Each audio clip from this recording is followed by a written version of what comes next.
Mercedes haven't quite enjoyed last year. Their car was bouncy, it didn't work the way it should have, and more problems came to light during the season. But in 2023, they are determined to bounce back, and they'll bring some significant upgrades to join the fight up front again.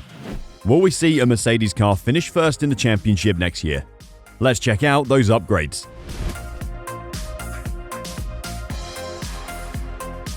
According to rumors supported by team sources, the W14 will be a conceptual revolution from many perspectives. For the majority of last season, the Mercedes W13 was a single-seater with limited potential. In practice, ever since the pre-season tests in Bahrain, when the zero sidepod version debuted, it was evident that the Brackley team's objectives would be toned back.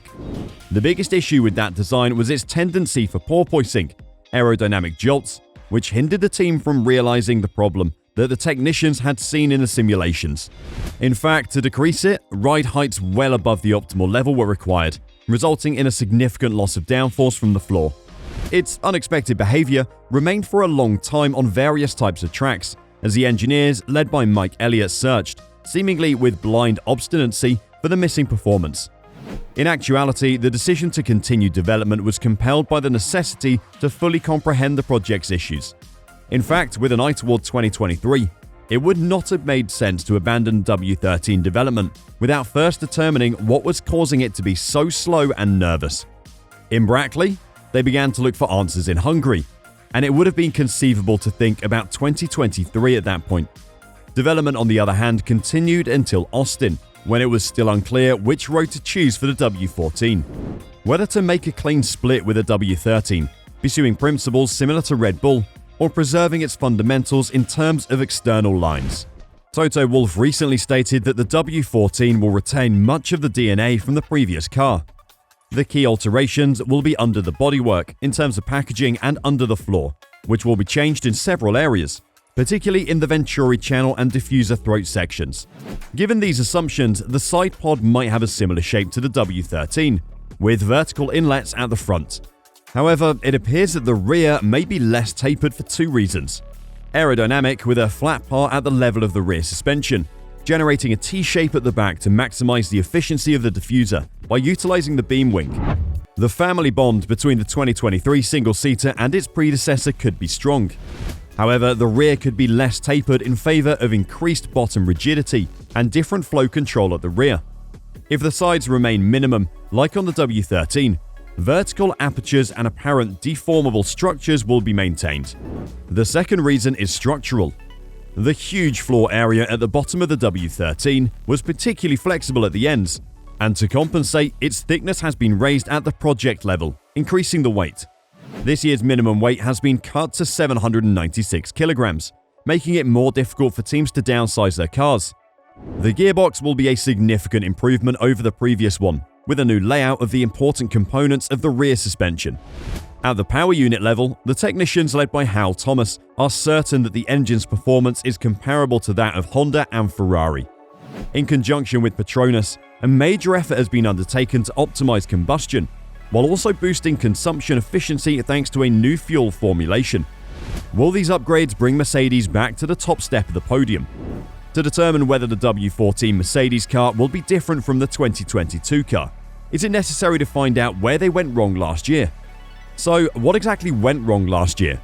Why were Mercedes so far off the pace? Mercedes grabbed attention at the second preseason test with the zero sidepod idea on the W13. It appeared to function well during the initial preseason testing, but many assumed the squad was sandbagging. The hard reality hit the team at the first race in Bahrain, when Hamilton was over a second slower than Charles Leclerc and Max Verstappen. The porpoising effect was the primary contributor to Mercedes' early lack of pace. Mercedes used a sophisticated floor design, which made the car more sensitive to crosswinds and caused it to bounce a lot in high-speed turns. On several instances, both Hamilton and George Russell appeared noticeably fatigued after races. The team tried some radical fixes for the W13 early on in Bahrain and Jeddah, including as lowering the ride height, but this increased drag and worsened their straight-line speed concerns. Chief Technical Officer James Allison revealed in their Bahrain debrief video that the team had to discard basic performance in order to comprehend what turned out to be a fundamental fault with their floor design. We were caught out by it quite badly, and the amount of porpoising on our car, especially when we put our first race upgrade on in the last winter test, has been quite extreme," he said. "We're starting to get it under control, but at the moment, we're having to throw the basic performance on our car." When they arrived at Imola, both drivers admitted to needing to brake early due to the porpoising issues. It was eventually discovered that it was having negative impacts on the power unit, albeit this had no influence on overall season reliability. The team requested rule modifications for the next races, arguing that the porpoising was risky, may cause crashes, and could have unforeseen implications on the health of its drivers due to the intense shaking in the cockpit. Following consultation with other teams and the FIA, the governing body agreed to elevate the floor edges by 25mm in 2023, and teams were instructed to stiffen the floors to prevent any benefit from floor flexing. While it wasn't the ideal performance boost Mercedes had hoped for, it was a step in the right direction, at least for Mercedes. The new rules wouldn't be implemented immediately, so Mercedes had to figure out another way to increase performance. To do that, Mercedes tried running the car with low downforce settings, which led to one of their poorest weekends of the season. Both drivers complained about their troubles at the Belgian Grand Prix, citing irregularities in high-speed corners as a source of concern. Motorsport Strategy Director James Vowles stated in their post-Spa debrief video that the team chose a rear wing layout that drastically hampered straight-line speed. For us, we tried a few solutions with the rear wing and decided for the one that we thought conserved the tyres the most. That ended up being the one that was the slowest in a straight line. Mercedes fared much better in the following race in Zandvoort, where they were able to maximize downforce without sacrificing straight-line speed. According to trackside engineering director Andrew Chauvelin, this allowed them to move the car into a better working window and give their drivers more confidence. In Zandvoort, the car was easier to get into the right window. It was riding well and wasn't bouncing over the bumps, he said after the Dutch GP. That gave the drivers confidence, and we probably had our most competitive weekend all year. According to Toto Wolff, the W13 got the reputation of being a diva, since the team frequently struggled to establish the proper setup during Friday practice sessions, especially in changing conditions. This would finally work itself out by the time they got to qualifying, but the consistency was still lacking. At some courses, they performed worse than predicted, most notably in Singapore, where technical director Mike Elliott stated that the track layout suited them best. "It's a bumpy track, and that will bring challenges," he said at the time. "But the nature of the corners should fit better with our car." The conditions in qualifying magnified the problems on the car, according to Hamilton, making it another difficult weekend for them.